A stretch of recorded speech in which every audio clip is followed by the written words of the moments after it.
Live from WTVO Rockford and your home team, Eyewitness News at 5 starts now. She's easily going to be listed as one of the best that we've ever had. Rockford officially has its first female fire chief. City leaders celebrate the new chapter with a surprise. We've heard from Byron community members how the potential closing of the nuclear plant would impact them. Now those around Illinois' other facility on the chopping block speak out. Well, COVID mostly affects adults. Some children have gotten seriously ill. The family of a local toddler in the hospital has a warning for others. Good evening, I'm Mimi Murphy. And I'm Eric Wilson. There's another new chief in town. Michele Pankow was sworn in as the head of the Rockford Fire Department this morning. It marks the start of a new era in local emergency services. With nearly 3 decades of service as a Rockford first responder, Chief Panko is the first woman to serve in the role. Mayor Tom McNamara says when it comes to the new fire chief, what you see is what you get.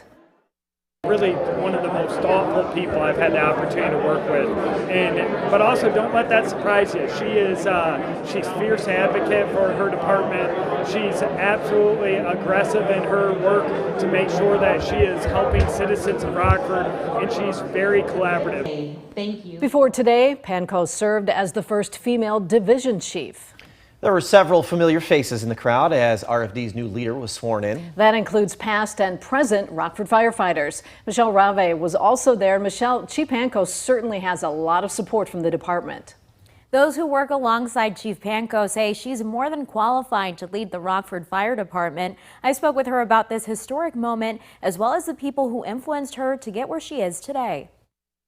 As far as being the first woman to be in this position, I look at it just as, what an honor to be the 11th fire chief of the Rockford Fire Department. Michele Pankow made history as the first woman fire chief of the Rockford Fire Department on Wednesday. It certainly is reflective, and how much I've learned. I mean, truly how much I have learned over the last 28 years. Panko is replacing former Chief Derek Bergston, who took a job in Colorado, but he came back to show his support for his former colleague. I would not miss this for the world. I was on the organization for 28 years, and it means a lot to me. And to be here to support Chief Pankow as they're swearing in, it's just an incredible adventure that she's on to be the 11th chief.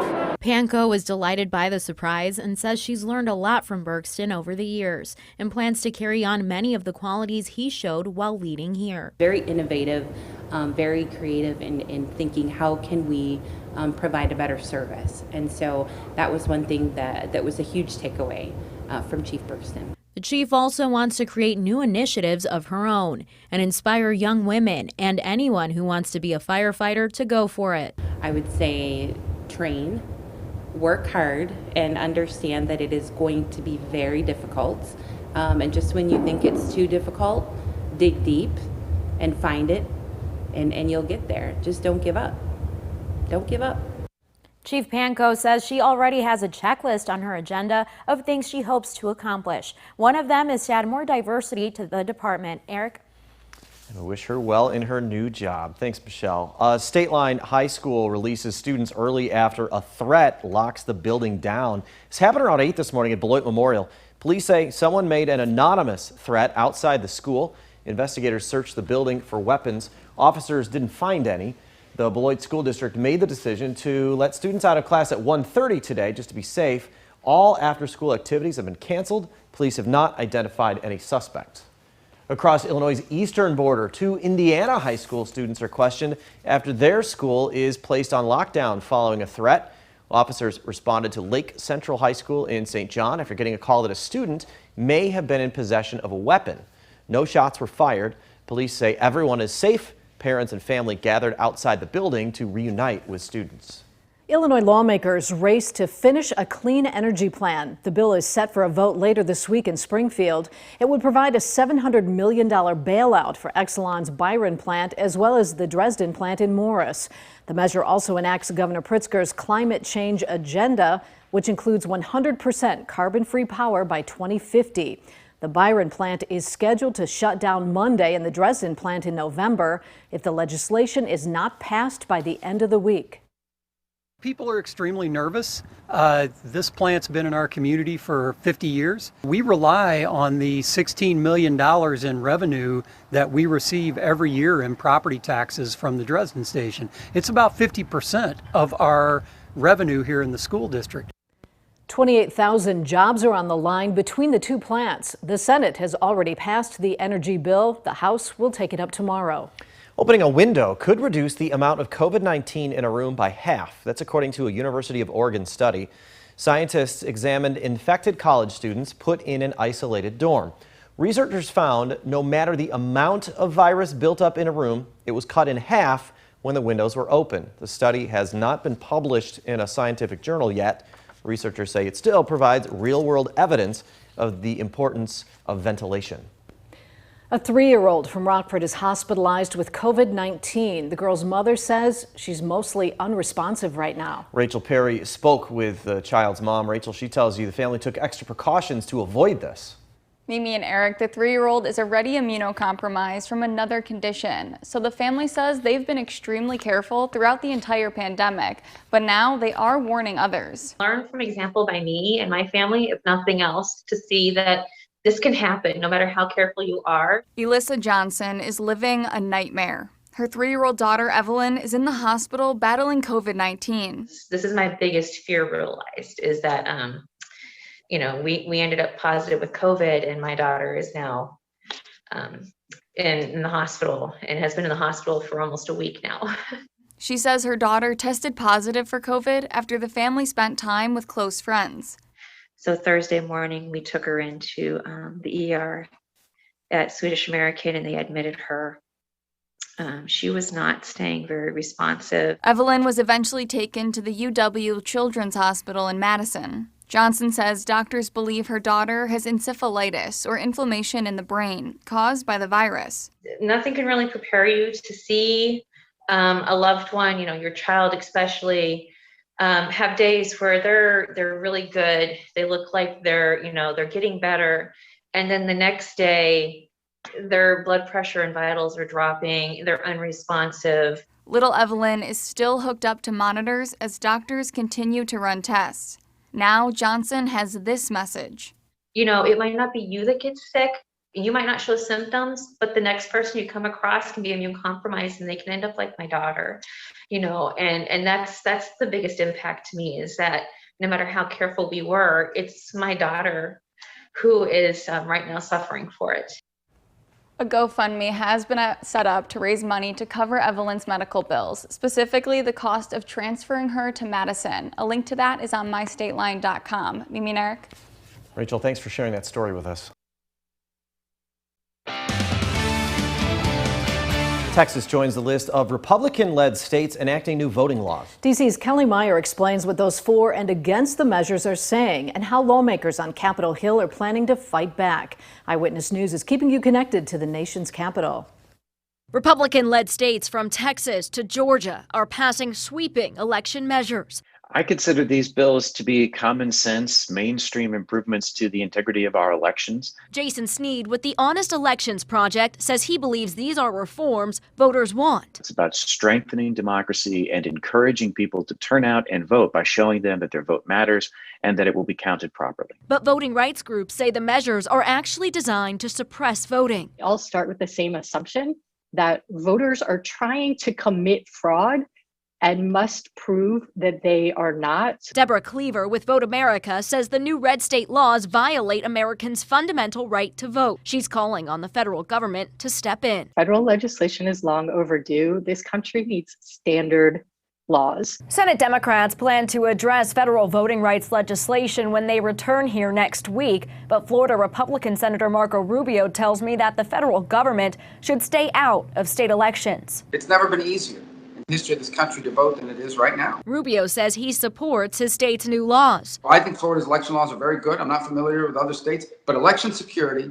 and election integrity is not voter suppression. That's ridiculous. For now, the future of the legislation is uncertain because moderate Democrats have also expressed reservations. Reporting in Washington, I'm Kelly Meyer. Now, your first warned weather forecast with Chief Meteorologist Candace King. A little windy out there for us this afternoon, but a very comfortable day with temperatures in the mid and upper 70s. We started off with plenty of sunshine and a lighter wind, but by mid to late morning, the wind was quick to build up, and we had those cumulus clouds really kind of blossom here across much of the region, and we still see those here this evening. A live look with our Mercy House SkyTrack camera out at the Park Hills Golf Course here in Freeport. We've got a few clouds that'll stay with us through much of this evening, and a couple of sprinkles, a few light showers further to the north in Wisconsin. I do not think those are going to be too much of an impact for us. We might get a sprinkle or two here across southern, southeast Wisconsin, northeast Illinois. That would be it. As the sun sets here this evening, we'll lose some of that energy, and those skies should begin to clear out later into this evening. All of that in response to a very large low pressure system sitting out around Hudson Bay this evening, really pulling that cold front to the east and kind of filtering in some colder air aloft, enough so that we've got a few thunderstorms popping up there in northern Wisconsin. Again, we've got another disturbance that comes down around 7-8 o'clock, so that may keep some of the cloud cover around, but once that passes, our skies should begin to clear out. Now, I mentioned the wind. It's been a little windy, not quite as strong as what it was earlier yesterday, but still at times we've had gusts close to 30 miles per hour, sustained northwesterly wind at about 10 to 20, really kind of wiping out some of that humidity we had from yesterday afternoon. 74 temperature in Freeport, or 75 in Freeport, 74 in Rockford, 75 down in the hub city of Rochelle, and 73 degrees right now in Janesville. Our weather watcher numbers here this evening, temperatures are in the lower 70s, 77 though for Bob this last hour in Rockford, 73 for Mike in Forston, has a bit of a wind out there, 73 also for Ben in South Beloit, and Jim checking in early this evening at 73 degrees. Best part about a lot of those numbers, those dew point temperatures sitting in the 40s. So we've got the breeze here this evening and a few of those clouds that'll stay with us. Skies then clear out here as we go through the night tonight, down to 52 degrees, so a cool start tomorrow, but we're back into the mid and upper 70s for tomorrow afternoon, right where we should be for this time of year. Winds again, they will be a little breezy, but not quite as strong as what they were today. Notice as we go through time with Futurecast, we hang on to some of that cloud cover again through about 8:30 or so. Then our skies begin to clear. Winds will lighten up too as high pressure moves closer to us. As it does so, temperatures down into the lower 50s, and I wouldn't be surprised if some of our more typical cool spots, talking to you folks in Freeport and Rochelle, where you might see those numbers near 50 or even into the upper 40s. For tomorrow afternoon, very similar to today. I think Futurecast a little overdone with some of this. We'll see those clouds kind of build up for the afternoon. Not seeing a lot of moisture in the air for us tomorrow afternoon, so a partly cloudy sky. Back down into the lower 50s once we head into tomorrow night. Southwesterly winds then pick up for our Friday, and that'll bring that temperature up near 80 degrees once we head into Friday afternoon. 83 degrees, close to 90 there on Saturday. Guys, will stay into the 80s as we head into next week. Now, the Napleton Sports Desk with Sports Director Scott Lever. The start of the NFL season is here. The first game will be played tomorrow night between the Buccaneers and the Cowboys. So let's take a closer look at the Bears and what this season could look like. Here's what I like about the Bears. The potential, of course, of Justin Fields. Perhaps he is the franchise quarterback this franchise has lacked since Sid Luckman.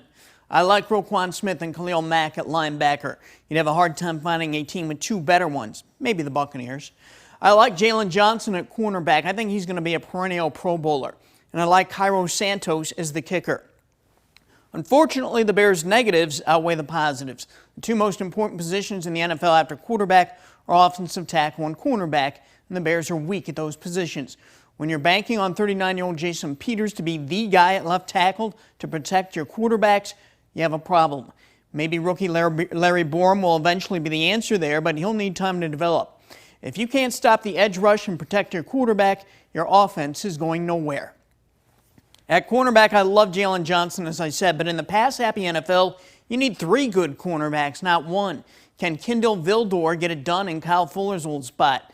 Maybe he'll be adequate, but Vildor won't be Kyle Fuller. And the nickelback is also an issue.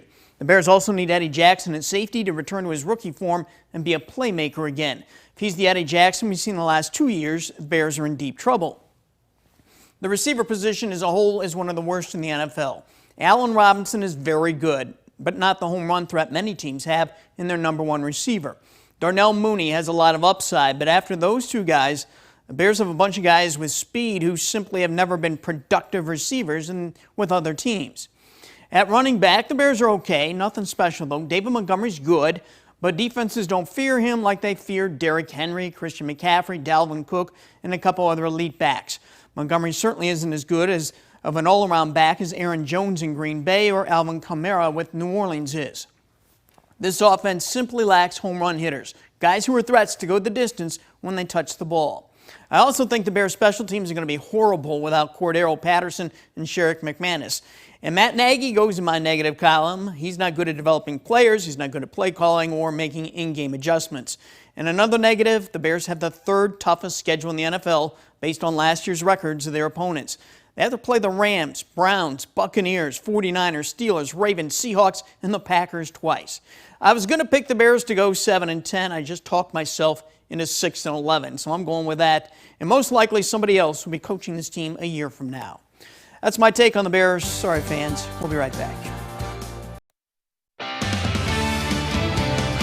Candace will have a final look at the weather in just a moment. First, here's what's coming later on News Nation. Tonight on the Donlin Report, our country changed forever. Images seared into history and our memories. How 9/11 created division still felt today. And an officer explains how terrorism has changed policing. Now here's Leland Vittert with a preview of On Balance. Thanks, Joe. Democrats are fighting to get Republican phone records, but it's an uphill battle. We're going to tell you the high-tech obstacle in the Capitol riots investigation, plus top secret documents from 9/11. That's coming up on Balance tonight, followed by News Nation Prime. You can catch News Nation on cable and satellite stations you see here. You can also head to newsnation.com.